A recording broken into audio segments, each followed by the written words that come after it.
لیکن میں آپ کو بتاؤں یہ جو یہ کام ہوا ہے ابھی کچھ وزراء ان کے بلکہ ایک خاص وزیر ان کا رات دن اس کام پہ لگا ہوا ہے، گالیاں نکالتا ہے، کہتا ہے سب کو ڈالیں گے، اس کو ڈالیں گے، ٹی وی پہ بھی کہتا ہے، آن ایئر بھی کہتا ہے فلاں کو ہم ڈال دیں گے اور فلاں جیل میں چلا جائے گا۔ تو میں سمجھتا ہوں چند صاحب جیسے لوگ ادھر بیٹھے ہوئے ہیں، ان کو بیٹھ کے وہاں سنجیدگی سے سوچنا چاہیے کہ ہم کر کیا رہے ہیں۔ عرفان صدیقی صاحب ایک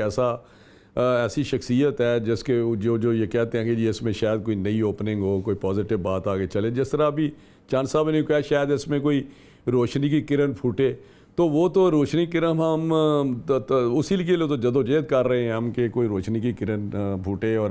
پاکستان آگے بڑھے، اور یہ جو انہوں نے انتقامی کارروائیاں شروع کی ہیں اس کو روک کے کوئی سی اور تو سوچیں، پاکستان کی بہتری سوچیں یا معاملات کو آگے لے کے چلیں۔ ہم رات دن کہتے ہیں، جب ہم یہ کہتے ہیں یار پاکستان کو آگے لے کے چلیں، آپ پرفارم کریں، ڈیلیور کریں، تو یہ کہتے ہیں یہ اس لیے بات کرتے ہیں کہ جی احتساب ہم کر رہے ہیں۔ بھائی احتساب کی تو آپ بات ہی نہیں کرتے، ہم کہتے ہیں احتساب کریں، لیکن یہ یا تو یہ کہتے ہیں ہمارا کوئی تعلق نہیں، یہ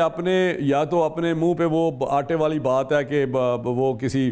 باندر کے منہ پہ لگا جاتے، یا کون جو صبح مارتا رہتا تھا اس کو اپنی بھینس کے منہ پہ لگا جاتا تھا وہ باندر،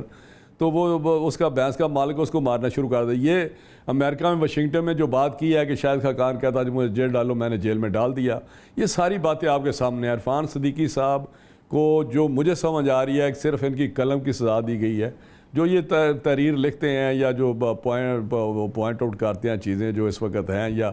سابقہ دور میں کرتے رہے ہیں، تو وہ ناگوار گزرتی ہے۔ آج جو حکومت ہے یا جو حکمران ہیں